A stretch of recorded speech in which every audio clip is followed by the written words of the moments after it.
పేరండి? మోహన్. మోహన్. ఏం చేస్తా ఉంటారు? ఆటో నడిపిస్తాను. ఆటో ఎన్నాళ్ళ నుంచి అండి? 6-7 సంవత్సరాలు ఉన్నాను. 6-7 సంవత్సరాల నుంచి ఉంటారు. ఇప్పుడు ఇంతకు ముందు మీరు సుమారుగా ఎంత సంపాదించేవారు అంటారు? డైలీ వైజ్ కూల్ కింద సుమారుగా ఎంత సంపాదించేవారండి మీరు? ఆటో ఛార్జీలు అవి కిరాయి గ్యాస్ పోయి 800-1000 రూపాయలు 800-1000 రూపాయలు. ఇప్పుడు రీసెంట్ గా ఉచిత బస్సు అనేది లేడీస్ కి పెట్టారు కదా, దాని వల్ల మీ ఆదాయం ఏమైనా తగ్గిందా? తగ్గిందండి. ఓకే, ఎలా ఎంత వరకు తగ్గింది? చాలా 500-300 తీసుకెళ్తున్నాం. ఆటో కిరాయి ఉంటది 300 రూపాయలు కిరాయి, 300 గ్యాస్, 1000 రూపాయలు సంపాదిస్తే అటు ఇటు 400-300 తగ్గిపోయింది. తీసుకురావడం అనేది మంచి విషయం అంటారా? ఈ పథకం తీసుకురావడం మంచి విషయాలు అంటే ఇప్పుడు సిటీ సర్కిల్లో ఉన్న వాళ్ళు మామూలుగా జాబ్కి వెళ్ళే వాళ్ళు రోజు తీసుకుని వెళ్తారు.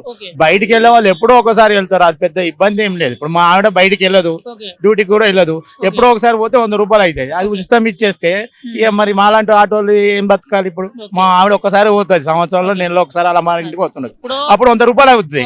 కానీ సంవత్సరం మొత్తం ఇది తింపితేనే నేను బతికేది. అసోంటప్పుడు మరి నాకు ఆదాయం లేకపోతే మా ఆవిడ ఏం తింటది?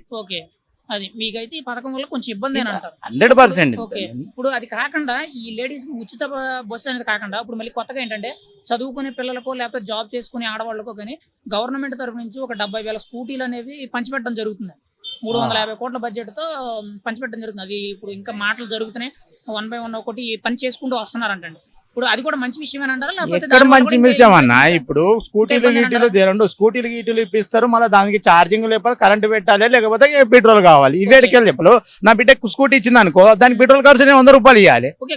మరి ఎలా పనికి వస్తుంది? ఎలక్ట్రిక్ అంటే ఇప్పుడు 200 అంటే బిల్ ఎక్కువ వస్తుంది ఛార్జింగ్ పెడితే.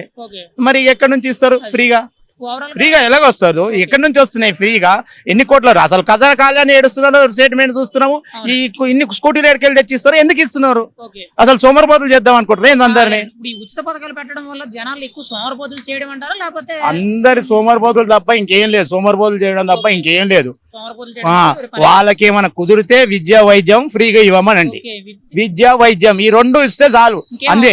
జనాలకి డబ్బులు ఎక్కడ ఖర్చు అవుతుందండి? వైద్యం కాడ ఖర్చు అవుతుంది, విద్య కాడ ఖర్చు అవుతుంది. నా బిడ్డకి సీట్ కావాలంటే 1,00,000 రూపాయలు నేను నా బిడ్డని చదివించలేకపోతున్నాను. ఇప్పుడు ఆటో నడిపించి 1,00,000 రూపాయలు కావాలండి. అదే విద్యా వైద్యం ఫ్రీ చేయండి అన్ని. ఈ 2 సరిపోతుంది. పనికి మాలే అని రైతు బంధు, రైతు అని, దళ బంధు అని ఇంకో చాలా బంధువులు చాలా రకాలుగా పెట్టి ఎందుకు కోట్లాది రూపాయలు వేస్తే 2 పథకాల కింద 2 అన్ని కోట్ల రూపాయలు అక్కడ ఖర్చు పెట్టవచ్చు కదా విద్యా వైద్యం కింద. అది సరిపోతుంది. అది కాకుండా అన్ని ఫ్రీ ఇచ్చేసి ఇది ఫ్రీ అది ఫ్రీ అంటే ఏం ప్రయోజనం ఎవరికి? నేను ఏమంటారా, ఎక్కడి నుంచి తెస్తారు? రేవంత్ రెడ్డి ఇస్తారా, లేకపోతే కేసీఆర్ ఇస్తారా, లేకపోతే ఎవరి దగ్గర ఉన్నాయి డబ్బులు? ఎవరు డబ్బులు తీసిస్తాడు? నేను ఏమన్నా మరి ఇన్ని వేల స్కూటీలు ఎక్కడి నుంచి పంచుతారు?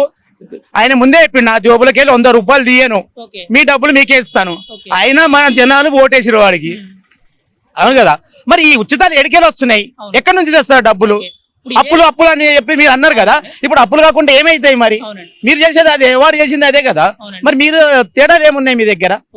ఇప్పుడు ఇవే పథకాలు గత గవర్నమెంట్ లో కూడా కొన్ని పథకాలు ఉన్నాయండి. అంటే ఇంత ఫుల్ ప్లెజ్ కూడా లేకుండా కొన్ని పథకాలు కూడా గత గవర్నమెంట్ లో ఉన్నాయండి.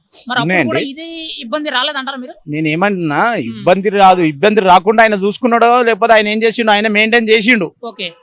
రాగానే రైతు బంధు సరిగా పడలేదు, చాలా మంది వేస్తున్నారు. దాన్ని కట్ చేసిన దానికి కొంచెం హర్షిస్తారు కొంతమంది. ఎందుకంటే 10 ఎకరాలు ఉన్నాడు, కొంచెం అసామి లెక్కనే వస్తాడు. అసాం అంటారు దాన్ని. 5 ఎకరాలు అంటే మామూలుగా ఉన్నది, దాన్ని మీరు కట్ చేసి మంచిగా అనిపిస్తుంది. కానీ అవి కూడా పడలేదని ఏడుస్తున్నారు కదా చాలా మంది. రేవంత్ రెడ్డి గారు రీసెంట్ గా 9వ తారీఖున పదవెక్కగానే నేను రైతు బంధును మీ రుణాలని మాఫీ చేస్తాను చేశారా? చేయలేదని చెప్పి చేయలేదు. 100% చేయలేదు. అది అంటే 100% చేయలేదండి. మాట మీద నిలబడలేను అనుకుంటున్నారా? 100% కదా. ఇప్పుడు 9వ తారీఖు అన్నాడు, 9వ తారీఖు మీకు రాగానే మీకు చేస్తా, మీరు తీసుకోండి లోన్ అన్నారు. అన్ని రికార్డులు ఉన్నాయి కదా, అన్ని వినిపిస్తూనే ఉన్నారు. సోషల్ మీడియాలో స్ట్రోలింగ్ అయితేనే ఉంది. మరి అసలు ఇక చేసినట్టు ఎట్లా చేయనట్టు? ఈయన పరిపాలన అనేది ఇదే విధంగా ఉంటే గవర్నమెంట్ అనేది కూలే అవకాశం ఉంటుంది అనుకుంటారా మీరైతే? నేను అది అనుకోవట్లేదు. గవర్నమెంట్ కూలే అవకాశం కాకపోతే రేవంత్ రెడ్డి తీసేసి ఇంకోళ్ళు పెడతారు అంతే. దామోదర్ నరసింహన్ పెడతారు, లేకపోతే ఇంకోళ్ళు పెడతారు. కానీ గవర్నమెంట్ కూలే పరిస్థితి అల్లా వైపు ఆ వైపు కేసీఆర్ పావులు కలుపుతున్నా లేదో మనకైతే అంత నాలెడ్జ్ లేదు. అంటే వీళ్ళు గెలిచిన సీట్లు జస్ట్ మెజారిటీ మీద ఒక 5 సీట్లే గెలిచారు, ఎక్కువ ఏం గెలలేదు. 5 సీట్లు కూలగొడితే ఒక 6-7 సీట్లు కూలగొడితే ఆటోమేటిక్ గా గవర్నమెంట్ అనేది కూలిపోవడం జరుగుతుంది. నేనేమన్నా గవర్నమెంట్ కూలిపోదా మనకు అంత నాలెడ్జ్ లేదు, అంత ఇది లేదు మనకి. మనం చెప్పే అంత ఇది కాదు. అర్థమైందా? గవర్నమెంట్ పాలన సరిగా ఇప్పుడు ఈయన గుంపు మేస్త్రి పనులు చేస్తే ఏడైతుంది? గుంపు మేస్త్రి ఎవడు చెప్పాలి? నాకు తెలుసు గుంపు మేస్త్రి అంటే. నేను కూడా పెయింటింగ్ పని అవన్నీ చేసిన, ఆయన చెప్పాడు. పెయింటింగ్ పని చేస్తే ఇల్లుగాలో ఎట్లా వేయమంటే అట్లా వేయాలి. ఆయన అధిష్టానం ఏం చెప్తే అది చేయాలి. ఈయన సొంతంగా నిర్ణయాలు తీసుకోలేడు. ఓకే సో అది అది తేడా. కేసీఆర్ కును రేవంత్ రెడ్డికి అది తేడా.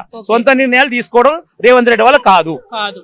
రేవంత్ రెడ్డి గారు అయితే సొంత నిర్ణయాలు తీసుకోలేదు. 100% కాదు, తీసుకోలేడు కూడా. ఓకేనా, థ్యాంక్ యూ.